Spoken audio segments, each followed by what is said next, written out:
Okay, welcome everybody to today's funding workshop between Museums and Galleries New South Wales and Create New South Wales. My name is Brett Adlington. I'm CEO of Museums and Galleries of New South Wales, and just first I'd like to acknowledge the lands and the nations that we're all coming from today, and acknowledge the custodianship of Aboriginal people past and present looking after those lands. I'm joining you today from Bundjalung country in northern New South Wales. So the intent of today's workshop is to look at some upcoming funding from Create New South Wales. There is a great interest in getting more information, more applications from museums and heritage organisations into the current funding streams within Create New South Wales. So we'll be going through the SmartyGrants forms and looking at the details of the guidelines and application process. We're joined by Sam Wild, Senior Manager, Arts Funding and Development at Create New South Wales, Colin Kinchella, Museums and Art and History Art Form Lead, Peter Wood, Regional Arts and Partnership Manager at Create New South Wales, and also Emily Cullen, who's Sector Development Manager at M&G New South Wales. If you could please keep your microphones muted. Let us know where you're coming from in the chat, but if you have questions, there will be questions between each section. If you can put your questions into the Q&A section. So if you look down the bottom of your screen, you will see Q&A, enter your questions in there, and those questions will be moderated back to our presenters today. So thanks again for joining us, and I'll hand over to Sam. Hi, everybody. Thanks for that introduction, Brett. It was really appreciated. So my name's Sam Wild. I'm the Senior Manager of Arts Funding and Development at Create New South Wales, and we are the Arts. Create New South Wales is the Arts Funding and Policy Unit of state government. So we kind of set policy. We're actually currently in the development of a museum policy, but I guess one of our primary purposes is that we provide funding to the sector, and that's to the arts and cultural sector. Plus we have a screen unit called Screen New South Wales who manages funding for films and screen purposes. So within the arts and cultural funding program, we have a number of categories that would be appropriate for people who work in the museum sector or history area. Local government funding, where we can provide funding to facilities that are part of local government. Program funding and project funding, where we can support either ongoing programs throughout the year or one-off projects. Regional touring, where we can support a touring product like a museum collection that you might want to send to other places. And small project grants, where individuals who work in the museum or history area can apply to us for support for their own personal kind of project or opportunity, which might be like a professional development opportunity. Most of our categories are our primary categories of project and program funding are assessed through an art form advisory board. Now, I'm going to refer to art form throughout this presentation, but I'll break that down a bit for you in terms of how that's relevant to the museum and history sector, and we'll talk about the use of the word art as opposed to museum or history practice. But the art form advisory boards includes a dedicated museum and history panel board. It's chaired by Kim McKay, which many of you would be aware is the CEO of the Australian Museum, and it has these members as part of that board, including Brett, who's here today. All these board members have extremely high levels of experience and understanding of the museum and history sector. So what we've got now is a little presentation by Kim just to talk about her role as the chair and what she's looking for from applications.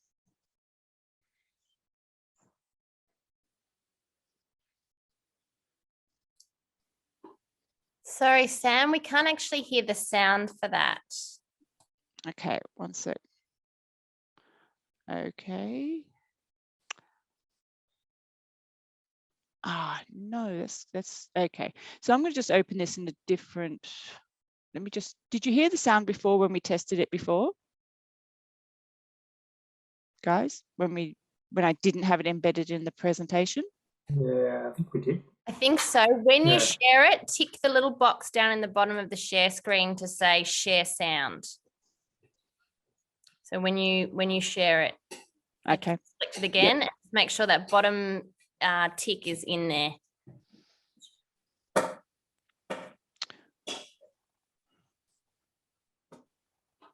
So I'm really sorry about this. We tried to check everything and then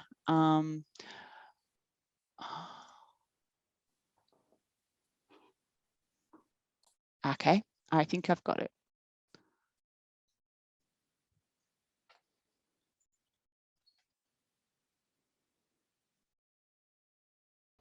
Hi everyone, I'm Kim McKay. Working? I'm the Director and CEO at the Australian Museum in Sydney, but I'm also the Chair of the Create New South Wales Art Form Board looking after museums and history. It's a great board to be part of because we're able to give grants to small and medium museums right across the state to enable you to do projects better and also sometimes for ongoing funding as well. We really want to see the museum sector across the state be a vibrant one and thrive. So we're looking for great new ideas, innovative approaches. We're also looking for museums that honour and respect the First Nations peoples in their communities and embed some of their messaging into the welcome into the museum or into exhibitions as well.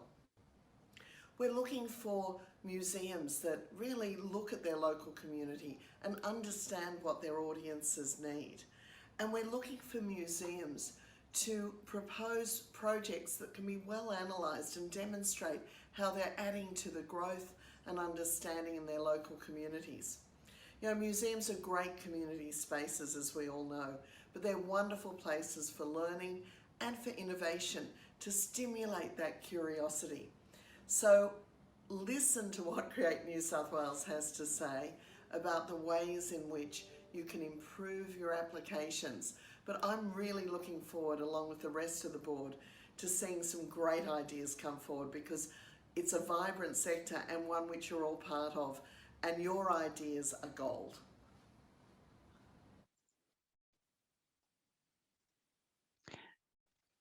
Okay, I'll just check. Are you seeing the? Which seeing you. Okay. Okay, which is nice, you know. It's, I want you yeah, to see me, but yeah. Okay, I think we're back to the PowerPoint now. Yes. Yeah, that's right. Yep. Okay.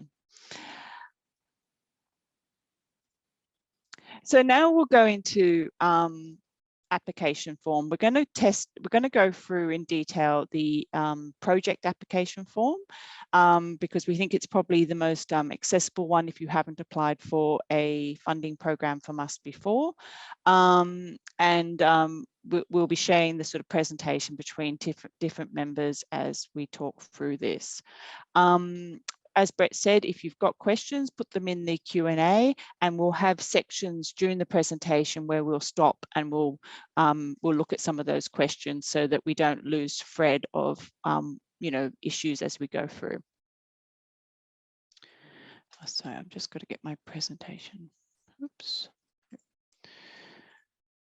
Okay. So there's a number of resources on the Create New South Wales website to help you, to help support you doing an application. It's absolutely essential that you read through guidelines, and they're available through the website. And even if a round isn't currently open, at this point, we have project guidelines, program guidelines, and regional touring guidelines available. And you can certainly, and there's small project grants open all the time. The application form, of course, is essential to look through, and you can download that as a PDF before you go through the whole thing so that you can look through it and see what questions are going to be asked, but that's what we're going to go through today. We have help guides and fact sheets, and there's also a list of previous recipients, so you can look at who's been funded, what type of projects they got supported for, and how much they got supported for. We have a number of video resources available there, and we could well be presenting this one on our website. We're sharing, I think it's been noted that we're recording this session, and we'll make it available so you can revisit it. There is a museums webinar, which has been held by the chair of the museums board, talking about what they're looking for from applications. And of course, you can, if you live in a regional area, you can turn to your regional arts development organisation for support. And you can also, of course, go to museums and galleries for advice. We also have Colin Chinchilla on the call. He's in my team, and he is a really a great support to anyone who wants to ask about how to apply for their museum. So I'm going to go through some of the broader things around the funding guidelines and try and demystify some of the language that we use when we write our funding, the guidelines to how to apply for funding. So these are the broad overview of the objectives of the Arts and Cultural Funding Programme. So we use language around enhancing creative leadership and programming excellence, that we're growing the sector, we're growing for arts and cultural activity that drives community and social benefits, and strengthening New South Wales as leaders in arts and cultural governance and financial management. And it's really interesting stepping back and going, that language is actually quite complex, and what does it mean when you're applying if you're a small museum or something like that? So just trying to break it down a bit, when we're talking about enhancing creative leadership and programming excellence, we really actually just mean great projects. We want to hear about what you think would be a really great project for your museum or for your community that is related to historical stories or objects that you have, or ways that you want to kind of enhance your collection. The second point, which is about growing arts and culture activity, driving, it's really about, is your community going to be interested in this? Will it build up audiences for your museum? Would it be a museum and health program? So like maybe you want to talk about the sort of health benefits of people coming in to your museum to engage with the stories from the past and things like that. We all know that objects can be incredibly important to people who have dementia or who have anxiety and things like that. So you'd be talking about that as that, and this is the second objective. And then when we talk about leadership and governance and financial management, we just really want to know that you can deliver this. So it might be a really small project, and all you just need, you've got an amazing dedicated group of volunteers who are very keen to deliver this, and they will put in the time. All they need is some extra money to buy the display unit that will improve the display of a particular group of objects that you have in your museum, or you want to bring someone in to help you restructure the format of your museum stories and things like that. But we just want you to tell us that you have the capacity to deliver the project that you're asking for funding for. And then we've got in the guidelines, we had things like you must be an arts and cultural organisation, group or individual located in Australia. The focus must be clearly defined around arts and cultural activity and the benefits. We keep using these words, arts and culture, arts and cultural activity, arts and cultural experiences. So when we use the word culture and cultural, that's where we're kind of trying to capture that idea that it's broader than an arts activity.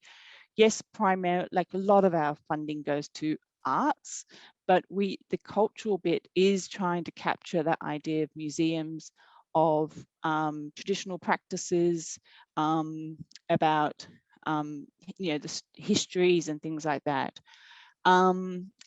We've tried to adapt our language so it includes museum workers in there, but rest assured, we do very much want to see applications from the museum sector, and we are interested in ways that we can adapt the guidelines to ensure that you feel this program is inclusive. So when it's all those things about cultural projects, cultural workers, cultural experiences, you could put in museum projects, museum workers, and museum experiences, and that would be right. That would fit into that mold. But you can also expand on that and think about artists and arts projects that are delivered in a museum context. So you may engage artists to do work in your museum because they may bring a particular perspective, or it might be a way of engaging audiences and things like that. So I just wanted to pause for a moment because we've we've done that broader picture of our funding guidelines and things like that. So is there any questions at this point?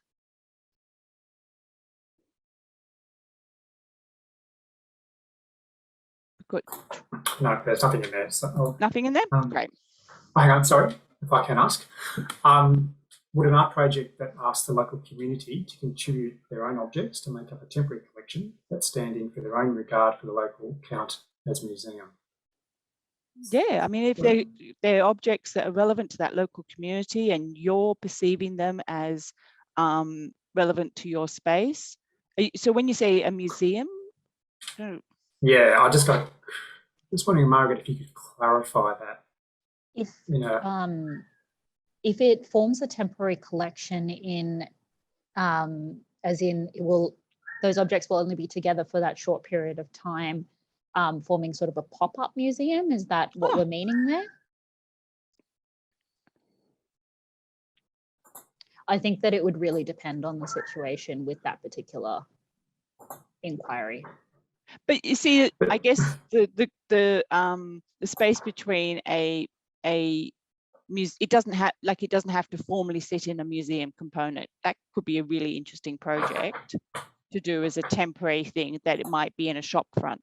Like if you don't have a museum in your town, but you are interested in how you tell the stories of that local town, but you use another space like a shop front or something, and you wanted to curate or bring those things together to tell a story, that would I guess the clarification was, it could sit in a community hall.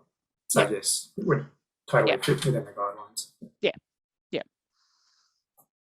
Okay, I'll keep going. So now we'll get into. Sorry, just another one. That's come up in the chat.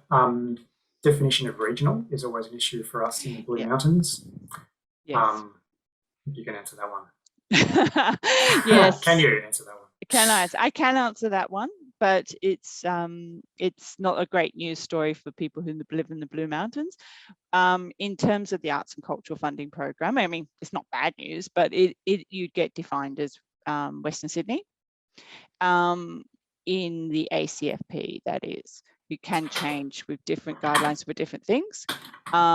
So anything past Mount Victoria becomes regional. But that said, Western Sydney is a priority for us and is still incredibly important. So delivering a program in Blue Mountains is going to meet our priority areas as much as anything in regional New South Wales. The only reason I referred to the RADOs earlier is that they are a resource for people who live in North.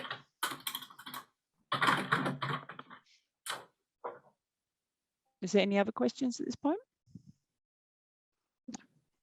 Okay.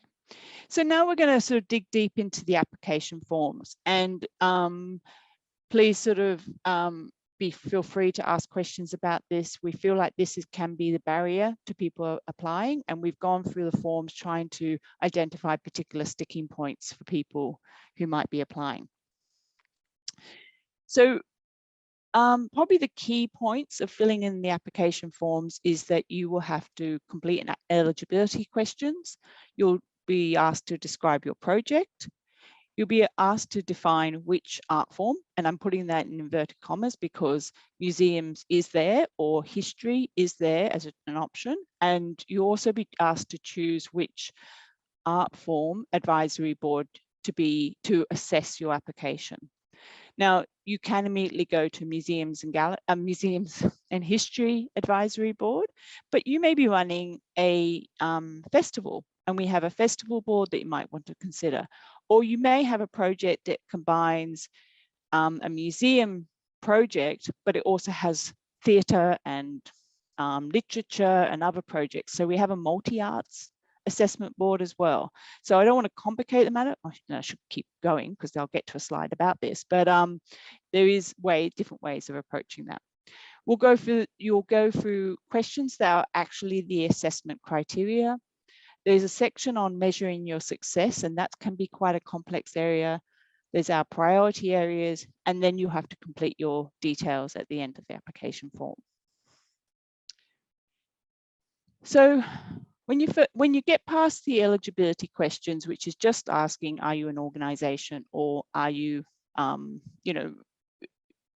making sure that you actually are eligible for this program, and you can check that in the guidelines. You'll be asked to complete this section, which is asking for a project title and brief description of your project and start and end dates. With any of, and then there's this questions that you may kind of go, well, what is presentation? What is development? And am I doing any of these types of things? If you're presenting an exhibition, museum exhibition, that would be a presentation component. If you're doing research into local stories or exploring what does this object, where's this object come from, you've been given it into your collection and you want to find out more about that local story, and then it might, then you want to do, you know, further, you want to bring somebody in to do some work on that, then that might be a development component. Or you might be doing all those things and it's both things. If you're buying a display cabinet, which you can apply to us for funding for, then that might come into the presentation area because it's improving your capacity to present what you do. But with all the guidelines, keeping in all your wording of anything throughout the guidelines and throughout your application, keep it simple. Use plain English.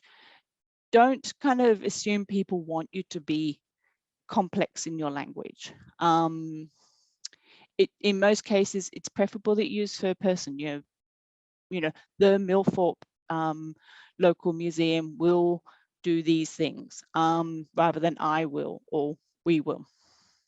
Don't assume the assessors know who you are. Tell them about what you do. Tell them why you're important to your local community. Tell them, you know, how the how you do like your exhibition programs or your research or and so forth. And those objectives that I talked about, great project, community interest, and capacity to deliver, keep those things in mind when you're talking about the project. At this point, Brett, did you want to come in about any of this language, and was this a point where you wanted to? Oh, that's fine. No, I mean, I think you sort of covered it, but I guess, yes. Many ways, use the word count as your friend as well. I think sometimes that can really help you just succinctly tell your story. You know, don't try and tell everything that you've done, but how it's relevant to the project. But keep it simple. You know, like the assessors do read through lots of applications. So the quicker you can sort of make an impact through what you're talking about, and the best way to do that is just through very simple, clear languages. This is what the X museum will be doing, is going to sort of stand you in better stead. Yeah. Just one thing, Sam, I just wanted to pick up on is that it sort of was a little bit hidden by the screen, was a presentation development or both of the above. We kind of get to that. It was in the previous slide. So what were you asking about that? Just about clarification around selecting between presentation development or both of the above. It doesn't really change. It's not an accessible component. It just it helps us actually clarify how many people are doing development projects or doing presentation projects. It's this page itself is not really an accessible component. It's really a information that we gather. Yeah, guys. Yeah. And if the museum has a question, they can get in contact with Create in regards to this. Absolutely. Yeah. So if you're not sure, that's always the best. Now, this might feel like a difficult component when you come to it. I guess the basic point is that Create New South Wales doesn't 100% fund something. What we're looking for is for you to show that you have other contributions. Now, that doesn't have to be financial. Sorry, Brett, could I ask you to go on mute? About low back noise. We don't, as I said, look, we don't 100% fund anything, but we're not looking for you to always find other financial contribution. If you have a group of volunteers that come and do 8 hours a week in your museum, that is worth that's a contribution. That is a contribution that those people are making, and you can calculate that in-kind support through like working out an hourly rate that of what they would be paid if you were paying them. And that can be part of your whole budget. Now, we're going to get to a section where we talk specifically about budgets, which Peter will present on. But I guess the point is that if you're only applying for 20,000, we want to see that 10% of that is coming from another source. So you could apply for 15,000 and show that another 2,000 was provided in volunteer time or contribution, like someone's giving you some display cases and you're going to use them to create an exhibition, but you want some money to employ someone to do the display or design or do the research. Put some value to those display cases, or put some value to anything that anyone's giving you. Or if someone gives you a $2,000 donation, you can put that. If you charge to come into your museum and you've got like a calculation on approximately how much that is per month, then that would be something you'd put into your budget, and it would be part of the contribution to the overall project. But always come back to Create. Budgets are the stumbling block for absolutely everyone. Do not feel worried about asking us for details about budgets. We know they're hard for so many people. So please feel comfortable. We'll talk you through these things and we're really happy to help.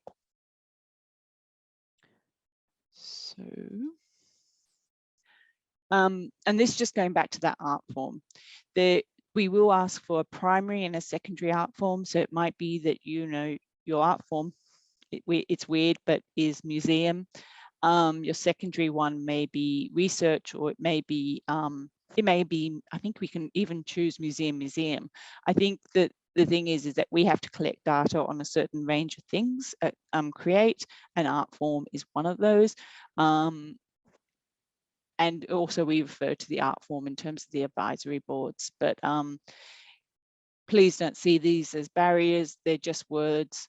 We do want you, if you look at any of those drop-down lists, you'll see museums in there, you'll see history in there, you'll see collections management, you'll see exhibitions and displays, you'll see lots of things that will be relevant to what you do. And if I could just add in there too, Sam, so the forms, just for everyone's benefit, when these forms go live for people to apply, it is across the whole sector. So it's the same form that a dance company is applying for from a museum or a gallery. So I guess that's why there is this sort of blanketness across the application form. So that's why there is a bit of a struggle in terms of how to match aspects of the forms for particular art forms. And so it's got to be, in a sense, a sort of generic approach to parts of it. That's a really good point, Brett. That is why it's not, the language isn't quite right for that. So again, I'll just quickly pause. I'm hoping that none of that was too unclear, except of course the financial contribution, which, to be honest with you, I find unclear.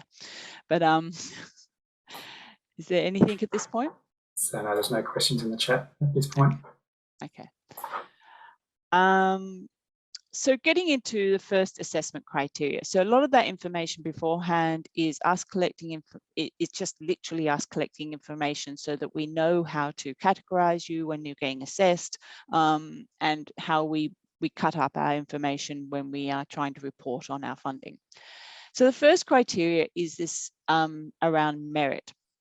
So what we're asking for in the application form is you to tell us what your project's vision is. So, and what the objectives of the program are, like what are you trying to achieve, and how does this demonstrate excellence? Now, excellence is a language that can often be seen as kind of difficult, like, and again, it's one of those words that a lot of people don't feel comfortable with.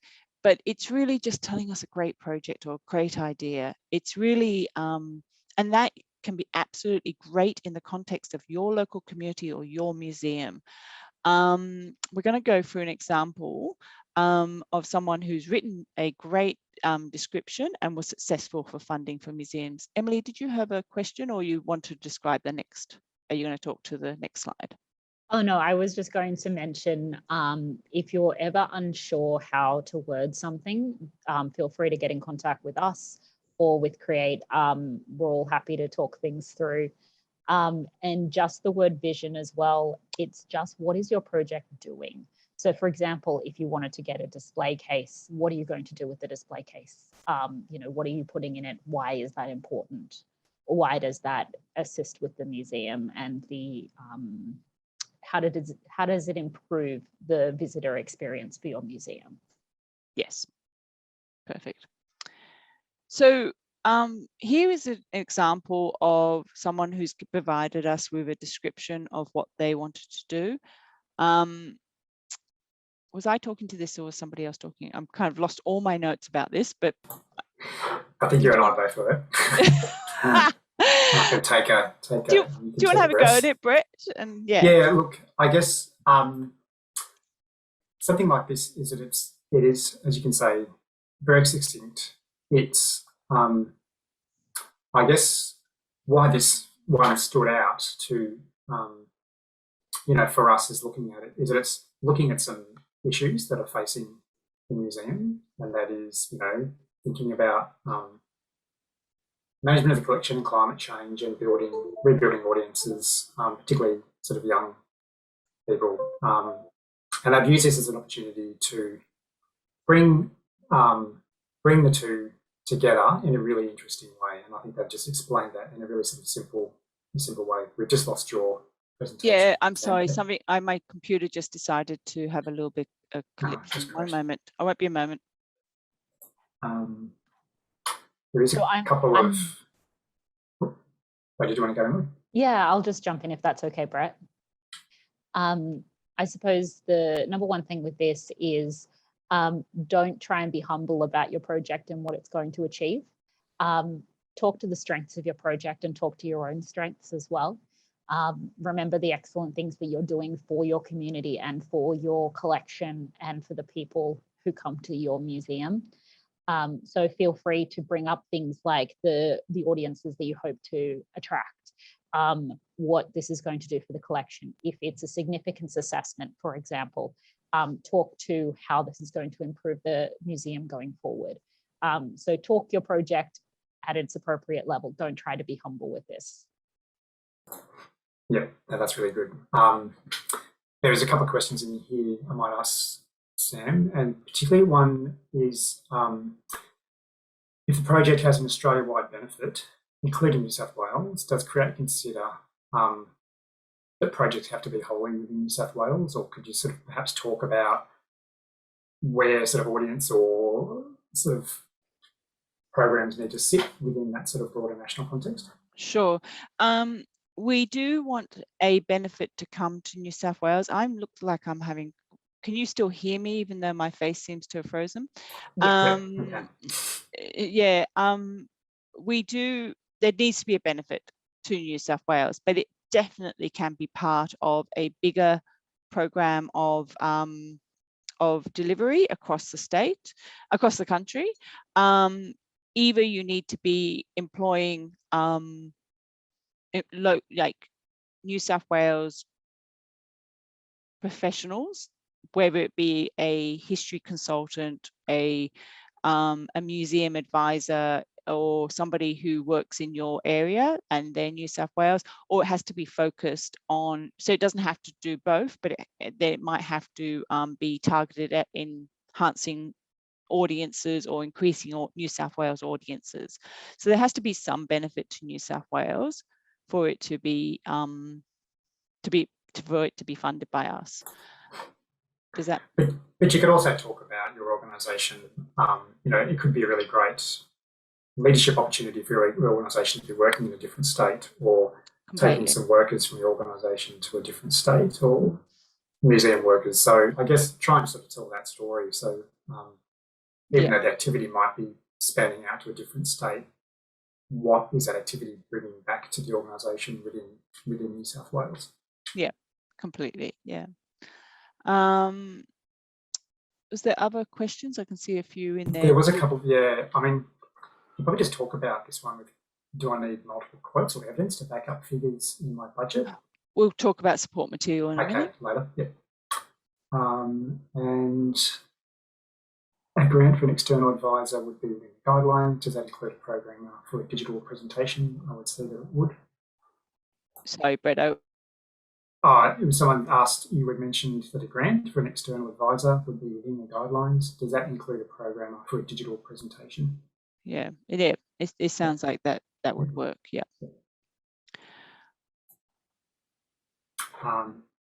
Yep, no, that's it. Okay, so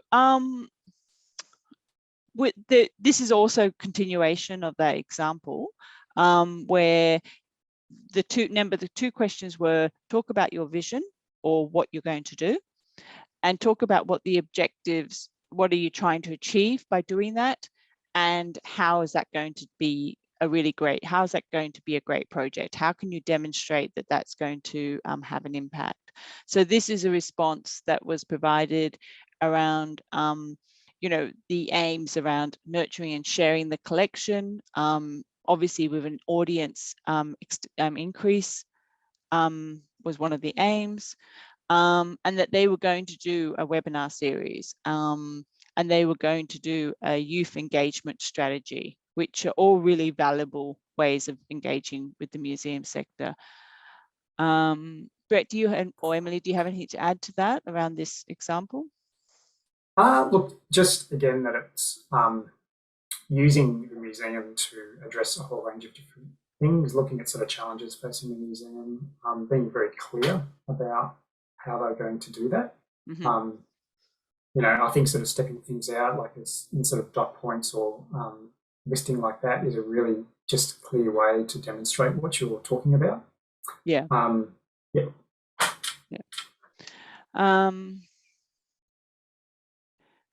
And this is where we're talking about those examples. Emily, do you want to talk just about how the types of personnel, the types of examples? Yeah, that'd be great. Not a problem. So when it comes to key personnel, this could be either volunteers from your museum or paid professionals from your museum. It might be museum consultants. So for example, if you wanted to get someone to come in and do a significance assessment for you, or to write an education program for you, it might be to get a professional to come in to do marketing research for your marketing work. It could be quite broad. It doesn't necessarily have to be that specific. Include samples of your previous work. So for example, if you are putting together a display case, it would be useful to see other display cases that you currently have and the kinds of things that you have on display already. Examples of other projects that you've completed, just to show your capacity that you are capable of doing what you're saying that you are capable of doing.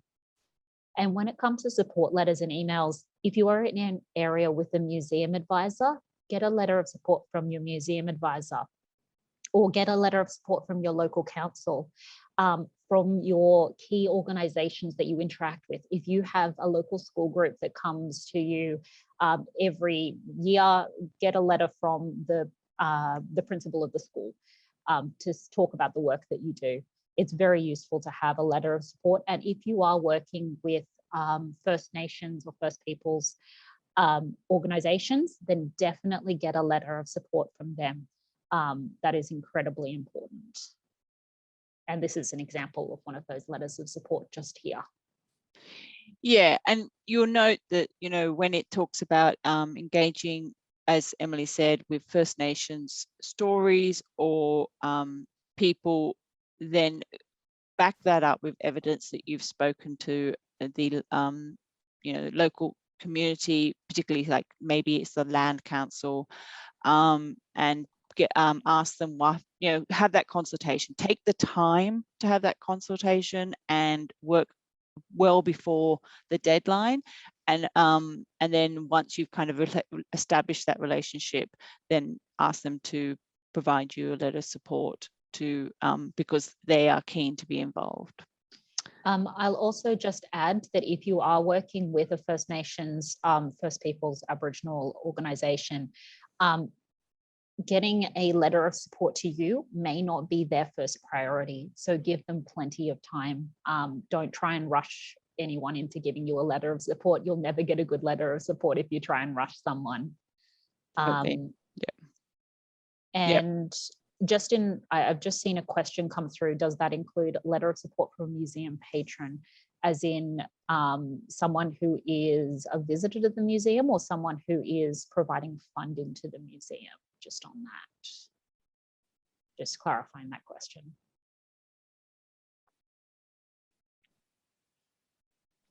If it is someone who is providing funding to the museum, then yes, that would be a useful letter of support. If it is someone who is a visitor to the museum, then that's not something that's going to provide a useful letter of support.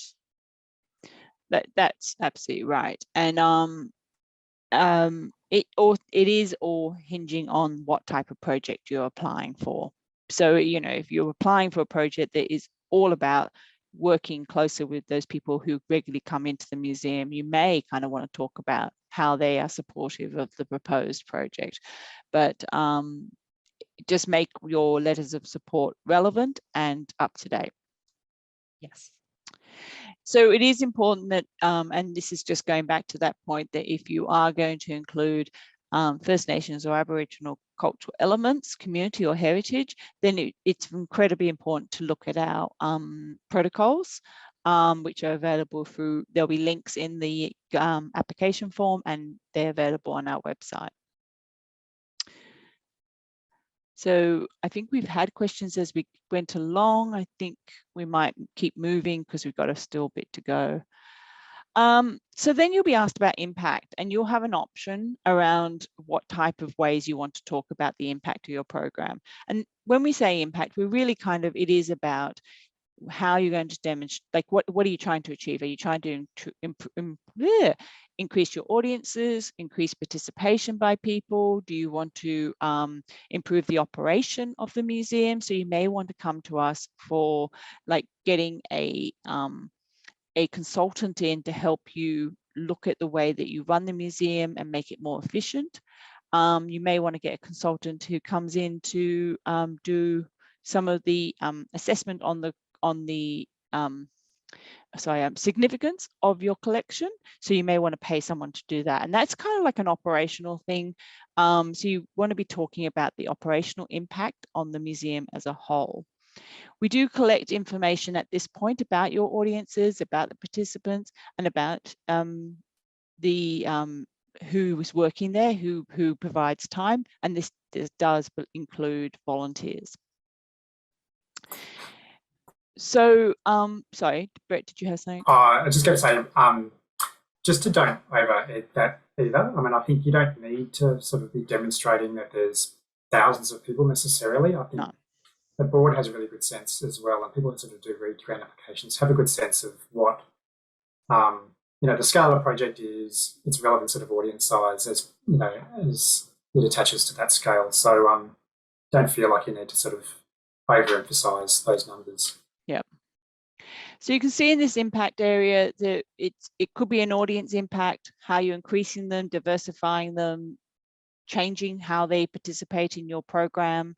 You may be talking about, you know, you may have a museum that has done the same thing for a very long time, and you might want to actually change the way it is telling the story of your local community. So that might come under art form impact. So you're kind of actually trying to find innovative ways to tell that story that your museum holds the objects for. And then operational, as I mentioned, it could be about you wanting to change the way you manage that museum, how you run it. It may be about bringing in people to do assessments on the actual collection. You may want to put in a whole heap of new lighting, because that is just going to fix the way that people experience the museum, and that's a valid reason to come to us too. So you have to choose on these forms which ones you're going to select, and then give us a response. Again, keeping that language clear and direct. You can do dot points and things like that. You may also want to add information. So you can add documents often throughout the application form that just go into more detail or demonstrate visually what you're trying to do. It is good to note that you can actually add video recordings of your responses to some of these questions. So you actually might want to bring a flavor to the application where, because you have people who are more articulate verbally when they're talking on a screen more than they are in a written form, you could choose, like, say, something where the early impact of art form, you could be actually having your volunteer group talk to why your museum is so important to your community, and that's a valid way of providing us information. If I might. Yep. Sorry, oh, never mind. You're going to go through the examples now. That's perfectly fine. Great. You're ahead of me. So here's an example of a person addressing a selection criteria, this criteria. So they're talking about how, their circumstances, what they need to do. They need to do research to find the resources to find the archives, to move them to a new location. I would say this is coming under an operational impact. You can see that the language they're using, it's not complex. They're just trying to tell a story. They're trying to communicate why this funding will make an impact on their sector. Brett and Emily, have anything to add to that? I would just say, just as examples for the other two criteria. So this would be something that would fall under operational. Have we got other? Yeah, okay, beautiful. Well, actually, this one's saying is operational. So the previous one, sorry, we don't have what that one was, but here's just another example of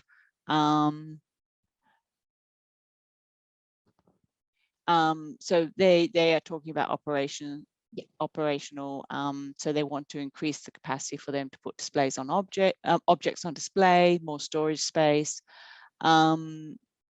And they, there's that thing of, and I imagine that a lot of museums experience this, you've got a lot more objects than you can put on display. So that ability to kind of increase the access to those objects, and then that can often be why you want to get a display cabinet, or why you want to build a storage space out the back so you can take possibly more objects out of display and simplify your display. Sorry, Brett, you got something to add? Yeah, no, just to add there, I guess it's also a good point here to talk, say if you've been going through the standards program or have a museum advisor that's working with your organisation, it would be good to sort of, note that that's part of that process that you've been going through with those people, or any other sort of consultants that might be coming and sort of doing work with you, to sort of help tell that story that this is part of, it's not just a one-off, it's part of a sort of growth of the organisation. Yep. Or if it's been identified in your strategic plan over the next few years, like really highlight that this is, strategic thinking from the organisation.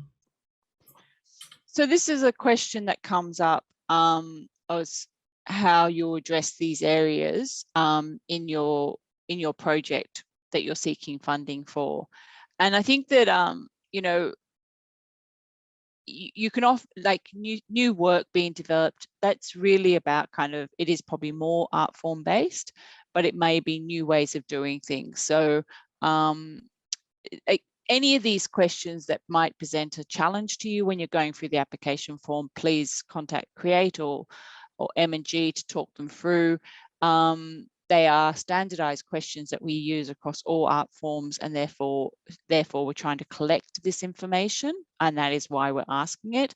Please don't worry too much about, if you just try and fit into something that you feel does meet as much as possible what you're trying to achieve, but please ring us up. And the more you ring us up, the more we're kind of going, okay, this isn't working for you, so therefore we need to change the language. So please contact us. So measuring your success is kind of a complex area, and it's it is about trying to find ways that, if you go and say to us, I'm going to present New South Wales work, then you might have some targets around that. Some, I'm going to buy this display cabinet, and it's going to allow us to put 10 more objects on display every year, and that will improve our visitor experience coming to the museum. So it can be really as simple as that. Again, any questions at this point? No, nothing yet. Okay. All right, so going to hand over to Peter. He's just going to talk through this third criteria. So we've kind of talked about the first two, the merit criteria, the impact criteria, and now this is more about that budget area. And so Peter, let me know how you want me to move through the slides. I will do. Thanks, Sam. So yes, I get the fun bit, the budget. So yeah, this is about viability, and in terms of viability, we're talking about how viable the project is and the organisation who is presenting the project. So this is all about your budget. So what I thought I'd do is I'd just take you through some of the key elements that you'll need to consider as you're navigating your way through the budget section of the application. I won't be able to go through all of it in a lot of detail because we just wouldn't have the time. But the first thing I would point out is that there are how to apply guides and fact sheets available that address questions that come up often in the budget. And as Sam has said, and Emily has said as well, always contact us if there's information that you need to help you through the budget section. I guess the first thing I'd want to say is that there are two steps that need to be considered when you're putting your budgets together, and one is the budget template, which is downloadable from the application here. So you download the budget template to fill in, and then once you fill that in, it gets uploaded again to the application. So you submit that to the application. And then there's also budget information in the actual SmartyGrants form. And I guess the important thing to know is that the information that you enter into the SmartyGrants form will be the same figures that that have been calculated in the budget template. Which is this slide here. So when you download the budget template, this is what you will be asked to fill in. There are three key elements to the budget template, and you can see at the bottom there the tabs. So there's the summary, the balance sheet, and the SmartyGrants form reference, and I'll briefly go through those. So the summary tab, you'll need to provide figures from your previous year audited accounts, and then the budget for this application. So refer to your audited accounts, your last audited accounts. In this example, it's 2020 if it's a calendar year, and 2021 if you operate on a financial year. And then the budget column in the yellow there is actually what this project and the elements to it will be entered into there. In the balance sheet, which is the second tab, that's going to be your previous year audited accounts as well, which outlines your assets and liabilities. And then alongside that, you want the draft for your current year asset and liabilities. So your projected asset and liabilities for the current year. So that sits in the balance sheet there in that second tab. Now, the good news is that the information that you've provided in the income and expenditure sheet there, the summary sheet, gets calculated into that third tab, which is the SmartyGrants form reference tab. And it's called that because they're the figures, and unfortunately I don't have a slide for those, but they're the figures that you will then enter into the actual SmartyGrants form itself. And this is the SmartyGrants form. So the budget, the figures that have been calculated in that last tab that I mentioned are the figures that you'll then enter into this section of the application. So it is the tough part of the application, and it's often the part that people have the most difficulty with and struggle with. So again, there are reference guides on our website for you to refer to. There's actually also a webinar about budgets that sits on our website as well. And of course, you're always welcome to contact us with questions about the budget process. I've got some colleagues on the line here as well. So if there's anything that you think I needs further clarification, be more than happy for you to jump in with that as well. But if there are any questions. Again, I would just stress that budgets are difficult for everybody. So please do not hesitate to ask us questions or use the resources available. Just a little bit more clarification, perhaps, Peter, around particularly sort of last year's audited accounts and the budget for this project, and do those audited accounts. So I guess just to sort of clarify, like, is that money sort of for the overall organisation, or yes. So the project is obviously just a sort of small, could be just a small project. So just sort of how you sort of balance those when you go through this process. your previous audited accounts will be your organization's audited accounts, and so alongside that you do need to put in what your proposed budget and how your budget addresses those elements that are also in your audited accounts. Does that make sense? But yeah, as Sam said, it is a complicated part of the application, and we do take a lot of questions on it, and we are available for those, absolutely. So there is no questions in the Q&A or the chat. Wow, that's impressive. Thank you. All right, we kind of got a fun bit of the presentation now, and Emily's going to talk through these. I think, Emily, is that right? Yes. Of actual museums who have been successful in funding, or historical societies who have been successful in funding from us. And over to you, Emily. Thanks, Sam. So hi, everyone. I'm sure I've spoken to at least a few of you before. So I'm just going over a couple of the applications that have been successful in the past. So starting with Milford and District Historical Society, or the Golden Memories Museum. So corner of Milford history. So they received $18,000. These Create grants are fantastic if you've previously applied for our grants. So that's the Museums and Galleries of New South Wales, small and project development grants, but you're looking at something bigger or something a little more out there. This is a fantastic opportunity. So here they've worked with local Wiradjuri people, worked with local elders to create an audio-visual welcoming element to the museum, as well as a village display incorporating pioneers and businesses. And you can see that they've actually used this funding for multiple things. So it's not just one large project.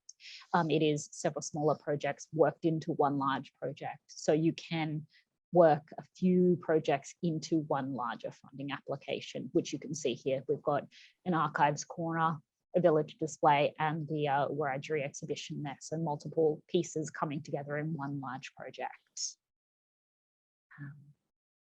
So the next one here is from Port Macquarie Historical Society. So the Port Macquarie Museum has actually done an artist in residence program. So with an artist, Lucy Frost. This is a fantastic way of interpreting objects that are in your collection and bringing in new ideas, in new methods of expressing or displaying those objects in your collection. So you don't just have to go down the typical significance assessment, display case, archival box route. You can think a little bit more broadly, bring in a visual artist, or you could bring in members of the local community who might be music-based to do a musical interpretation. There's a whole range of things that you can use these grants for.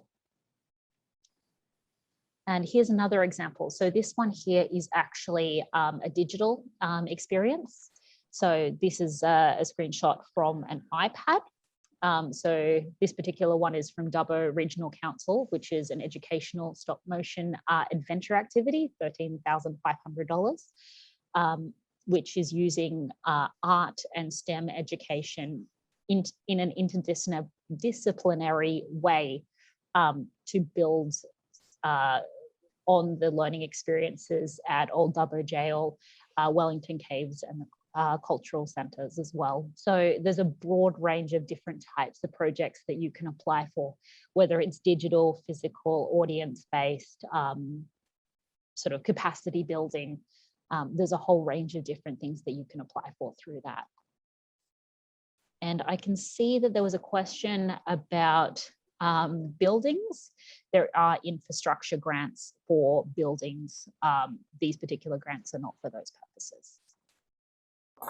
I just wonder whether it might actually, because there's been a few questions about sort of infrastructure, Sam, and it might be good to just talk a little bit about where that does sit for an application, particularly sort of, like I guess we've mentioned display cabinets a few times. So where does sort of storage, display, building sit? Yeah. So on average, our project funding is like there's a maximum of around 60,000. And so if you've got a small project, like a small capital grant, that like a purchase of display cabinets, or the purchase of equipment that might sit within your museum like a data projector or new shelving, or that is going to sit below that 60,000, you could apply to us for support. But with most major infrastructure grants, they go through our Create Infrastructure team. And you may have been aware of Creative Capital, which was a program that has been recently rolled out of, I hope I get this figure right, I think it's 60 million over 2 years in support for more major builds. They had a range of grants available from 5,000 up to, I think, in the millions. You might see major builds like, so tomorrow we're going to be seeing the opening of Orange Regional Gallery, which has had a substantial infrastructure investment there, and that would have come through Create Infrastructure. So that's another team at Create. It's not the Arts and Culture Funding Program. We're primarily about the content, about the programming and the support of what happens in the building. But of course, there's sometimes you just need a small grant to fix up a component of the building itself. In the past, we've supported things like additional builds onto, say, Berrima Museum, where we provided infrastructure support, but that was pre sort of the larger grants that go through Create Infrastructure, if that makes sense. Thanks, Sam. And Sam, sorry, we've just had a question about virtual museums. Yeah, that's an interesting one. Yeah. Oh, look, I think that's a great one. Okay. Just want to go through it, Emily? Yeah. Sorry. So the question was, what about a virtual museum set up in New South Wales with future physical museum in the Pacific? If we can get this, does that meet the criteria? So what was the last bit of that question? That it was in the Pacific? Yes. So I think that the main question is about the virtual museum set up in New South Wales. Yeah, look, we have in the past. There is some being really great models of where there's been the digitization of the objects, then the telling and the story, putting it for a website, creating that space. We have no problem with supporting that type of programming. That is something we can do. And in fact, Museums and Galleries has got some significant funding at the moment from Create New South Wales to do just that, working with museums across the state. Yeah, and I think sort of having that sort of connection with a museum in the Pacific connected to that might be, give it an extra sort of bit of interest. I just had another budget question here too. Here, so the topics in the budget sheet, are they consistent with what an auditor would use as topics? Yes, they're they've been aligned with that, with an auditing document. So yeah, they're designed so that you could just take it out of the audit and put it into this document. And look, I'm not always the most perfect person on this, but I don't believe that everyone has to get audited. Is that correct, everybody? Because I don't. It's me, Brianna. Hey, great. Hey. No, you don't have to be audited because often organizations under the 75,000 annual threshold, it is not a legal requirement. So there you would put your previous annual budget as per your bank statements, then become part of your financial evidence. Perfect. Thank you. I thought it was the case. So thanks for that.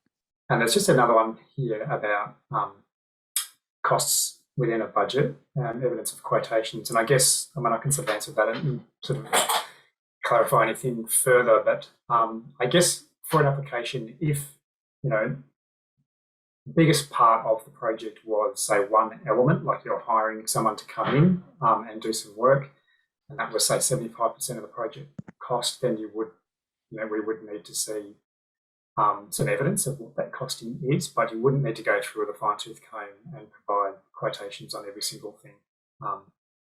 Because I guess, did you want to add to that, Sam? Oh yeah, I totally agree with you. I also think there's space on the budgets to put comments as to how you got to your calculations, and I think the more you do that, the better, so that the boards can go, they've reached that number by calculating 10 people at this much money, and that's, you know, in line with what you'd expect that cost to be. Yeah. Yeah, I think sort of large unexplained amounts can sort of just raise questions around the sort of viability of the project. Yeah. So I'll just mention that, I mean, I've left this slide on for quite a while because it's clearly the ways that people can contact us, and please feel free to do so. I'm going to stop sharing so that we can just be all our faces. Is there any further questions or any thoughts that people have? Can I just ask Brett, with that previous question, just to clarify for people, because I often get inquiries where people are going much further in the other direction, where they would have quotes for every single little thing that they include in their budget. And I would suggest maybe if you could estimate a salary or the cost of something based on evidence, but you don't necessarily have to go to someone, get a written quote and include that into your support material. You could, for example, say, well, this person, we would pay them $50 an hour and we would need them for 24 hours. Therefore, that is this amount. Is that correct? I would say that's correct. Is that right, Sam? Yeah. Sorry, I was letting you answer that, Brett, but yes, absolutely. Yeah.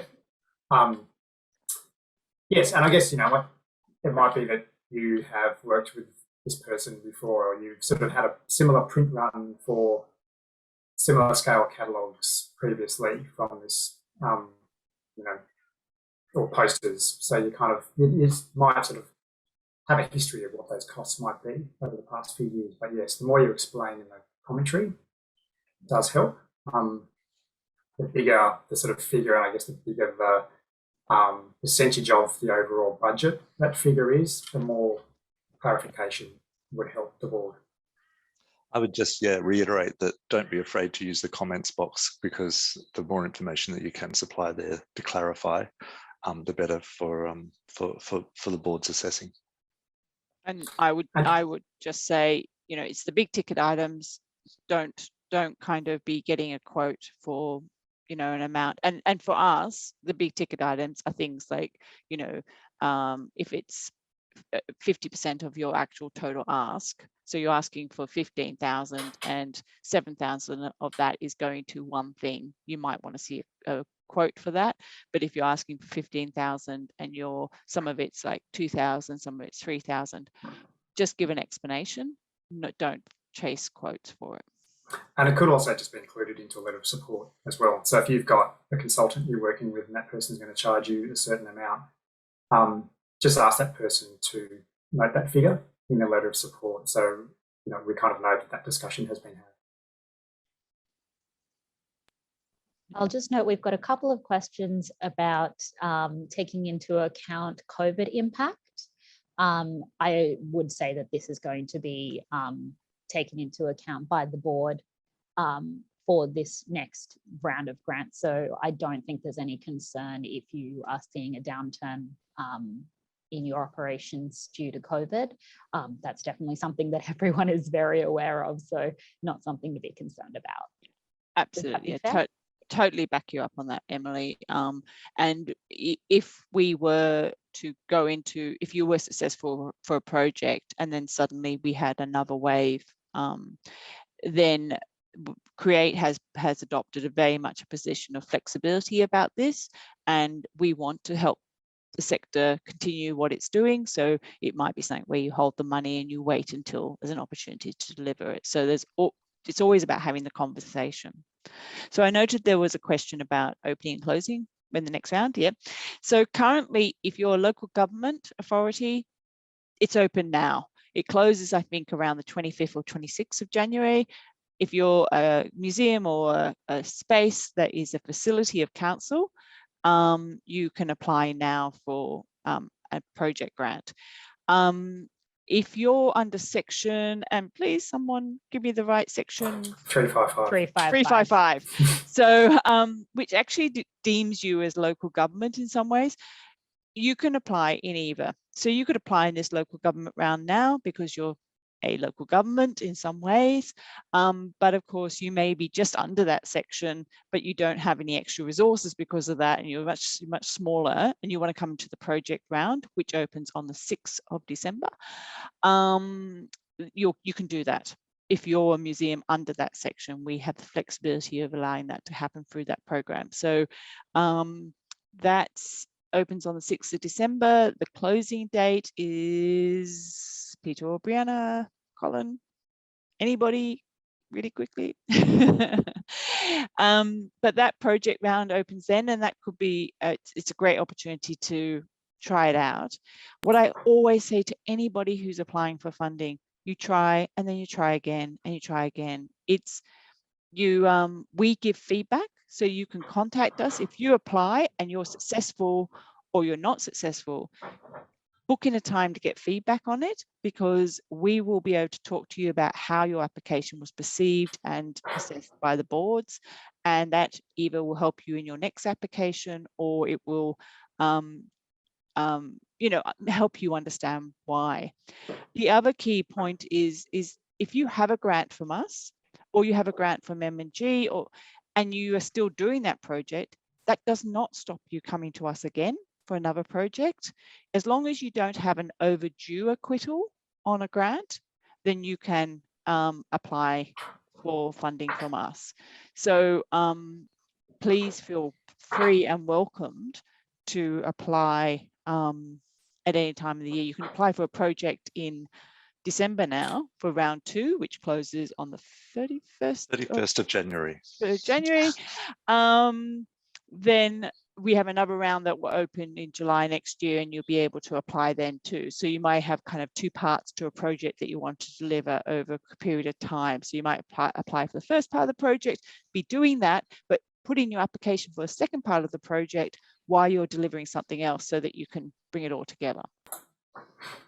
And even applying for a project one year and then a different project another year, it doesn't discount, it doesn't discount you. Like we don't sort of the board doesn't sort of look at somebody who's received an application last year and think, well, they've had a go, we'll share it around next year. Like the applications are assessed on a sort of, on the basis of all these sort of guidelines that we spoke about today. So, I guess, in fact, we sort of do encourage organisations to come back to Create for continuing funding.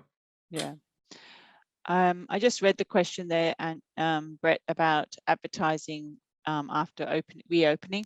A stronger application would include something like that, as well as part of a project that you were delivering. So, that I think it would be stronger if you're coming to use that within a bigger project rather than just the advertising, which might be something that you could go for a smaller grant through our Devolve program or something that M&G, I don't know if it's eligible for you guys, but yeah.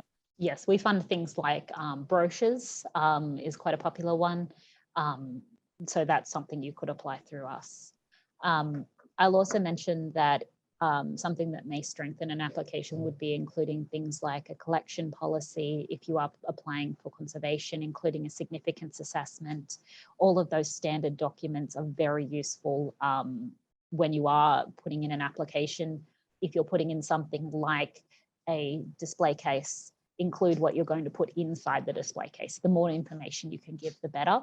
And also including things like a strategic plan is never a bad idea as well. That's perfect. Is there? It doesn't look like there's any more questions.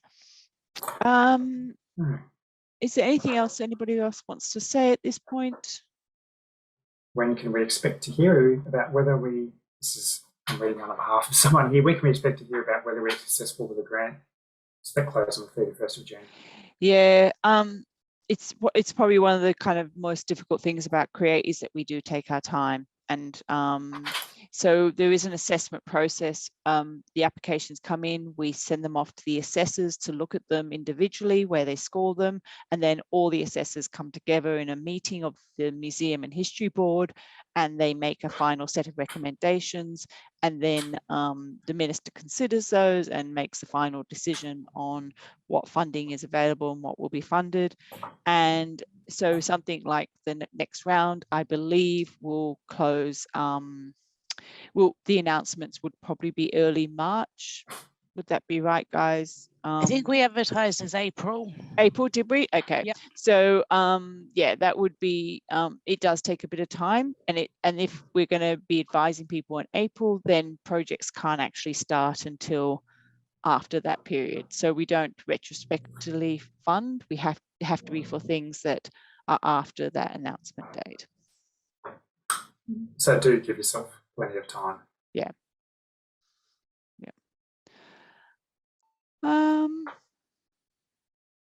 I think Good. I that's think it. that sort of covered things well. Yeah. Yep.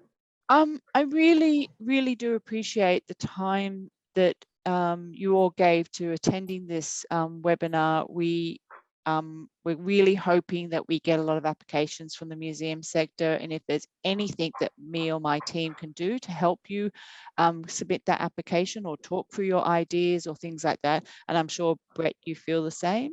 Yep. And Yep. so reach out to us, we can help. Yeah, good luck.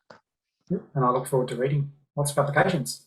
Yes. Good luck, everyone. Feel free to Yeah. get in touch with myself and the Museums and Galleries team as well if you have any questions that we can help with. Yeah. So thank All the you, best. everybody. Great. Okay. Thank you. Okay. Bye-bye. Thank you Bye-bye. all. Bye. Bye.